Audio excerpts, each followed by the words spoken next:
अस्सलामुअलैकुम, welcome to my YouTube channel. मैं हूं करम ज़फ़र। आज मैं आपके साथ उन लटकन का ट्यूटोरियल शेयर करने वाली हूं जिसकी आपने बहुत ज़्यादा डिमांड की थी कि इनका ट्यूटोरियल प्लीज़ शेयर कर दें।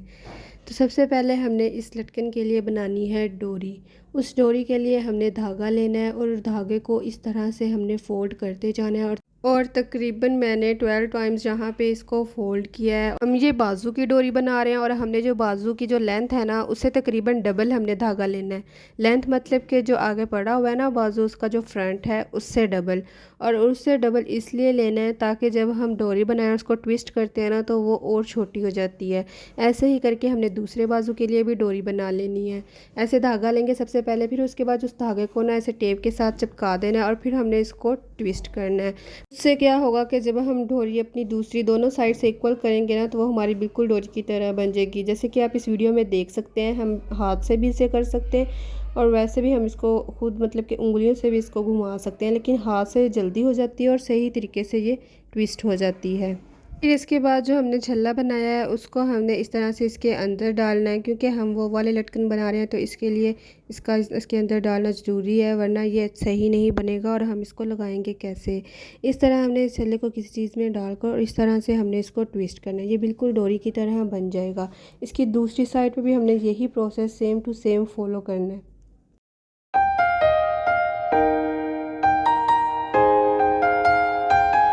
लास्ट में जो डोरी का फ्रंट होगा ना उसको हमने इस तरह से ग्लू के साथ चिपका देना है, क्योंकि डोरी को जब हमने लूप्स के अंदर से डालना है ना तो वो फिर वैसे अगर होगी तो वो नहीं सही जाएगी। ऐसे अगर करेंगे ना तो ऐसे ही आगे से बारीक हो जाएगी और इजीली आगे अंदर से चली जाएगी। ये छल्ला बनाने का तरीका मैंने आपको इससे पहली वीडियो में भी शेयर किया था, आप उधर से भी देख सकते हैं और इधर से भी देख सकते हैं। वीडियोस में मैंने डिटेल से बताया है, तो अगर आप अच्छे तरीके से समझना चाहते हैं तो ऐप बेहतर यही है कि आप वो वीडियोस डिटेल से देख लें, आपको अच्छे तरीके से समझ आ जाएगी। हमने इस तरह के 3 छल्ले बनाने हैं और इसी प्रोसेस को फॉलो करते हुए हमने तीनों छल्ले बनाने हैं, 2 बाजुओं के लिए और एक नेकलाइन के लिए।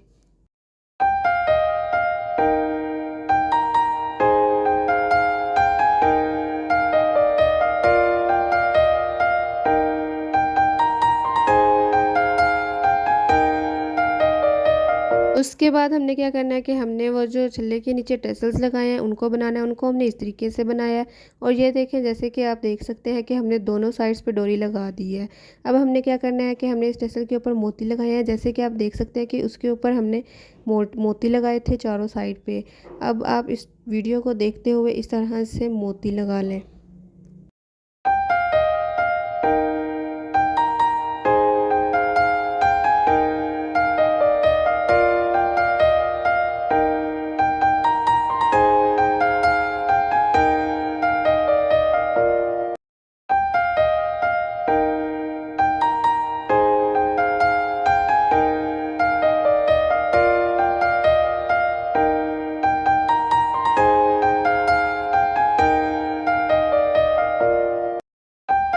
जितनी गुलाई में ये है उतनी गुलाई में रख कर मोती लगाने हैं और इसको हमने पक्का भी करना है दरमियान दरमियान में से, ताकि मोती ऊपर नीचे ना हो।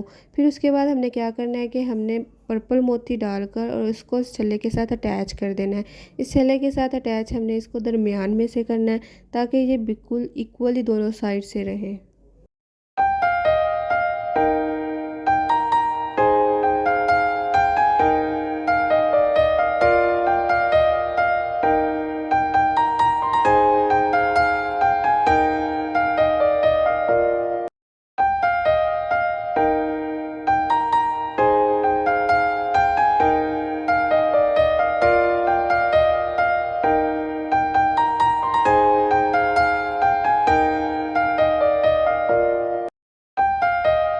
ये देखें, जैसे कि आप इस वीडियो में देख सकते हैं कि बिल्कुल इसी तरह ही आपने इस छल्ले के साथ अटैच करना है। और ये ज़रूर याद रखिएगा कि जब भी आपने कोई भी चीज़ लगानी है तो उसको लास्ट में पक्का ज़रूर करना है। पक्का करने से ये होगा कि आपका जो टसल है बहुत मज़बूती से बन जाता है और इसके अलावा जब आप इसको वॉश करते हैं तो ये बिल्कुल भी ख़राब नहीं होता। इस वजह से जब भी आप कोई भी टसल वगैरह बनाएं तो उसको साथ साथ ही पक्का करते जाएं, ताकि वो ना ही तो टूटे ना ही तो वॉश करने के बाद ख़राब हो।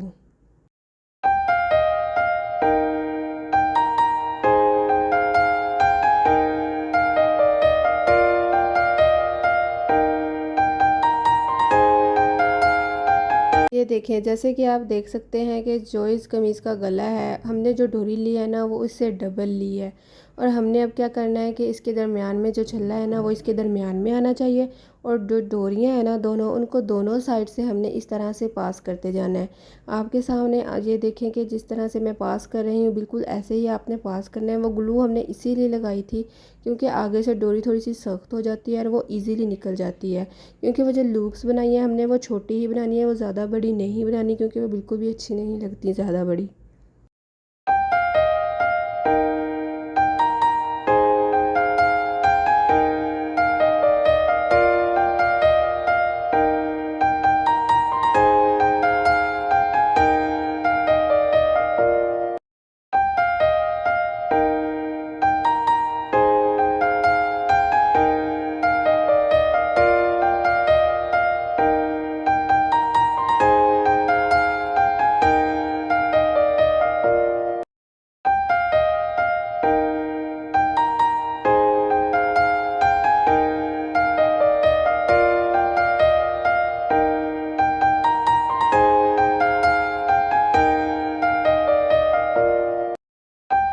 दोनों साइड से डोरियां पास करने के बाद गला कुछ इस तरह से लगेगा, बिल्कुल उसी तरह से जिस तरह से मैंने आपको वीडियो में दिखाया था। उसके बाद जो हमारे पास छल्ला है ना दरमियान में, उसको हमने इसके साथ अटैच करना है, क्योंकि उसकी वजह से ये इसके साथ जब अटैच होगा तो ये बिल्कुल भी ऊपर नीचे नहीं होगा, वरना फिर डोरियों का भी मसला बनेगा। इस तरह से जो छल्ले की जो अपर साइड है ना हमने सिर्फ उसी को ही उस पट्टी के साथ अटैच करना है, नीचे से हमने इसको बिल्कुल भी अटैच नहीं करना।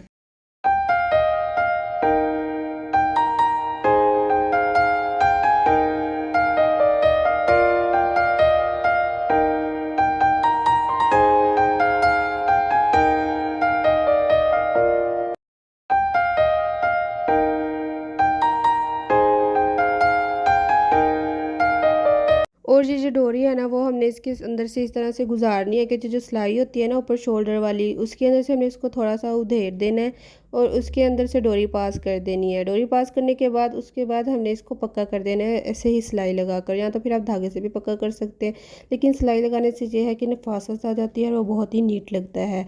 बिल्कुल ऐसे ही जैसे हमने गले में डोरी पास की थी ऐसे ही हमने बिल्कुल बाजुओं के दरमियान में छल्ला आना चाहिए और दोनों साइड से इस तरह से डोरी पास कर देनी है, और इस छल्ले को भी दोनों साइड से इस तरह से पक्का कर देना है। अब इसको फ्रंट साइड से नहीं, अपर साइड से नहीं, बल्कि साइड्स वाली साइड पे इसको दोनों साइड से पक्का करना है।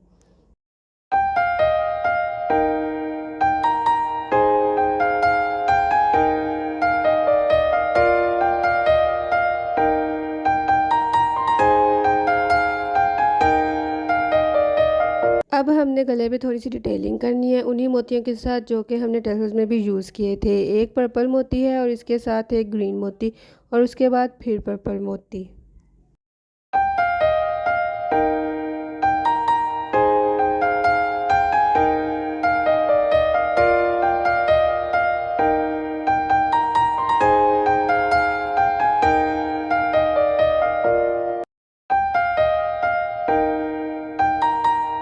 ये है इस नेकलाइन की फुल लुक।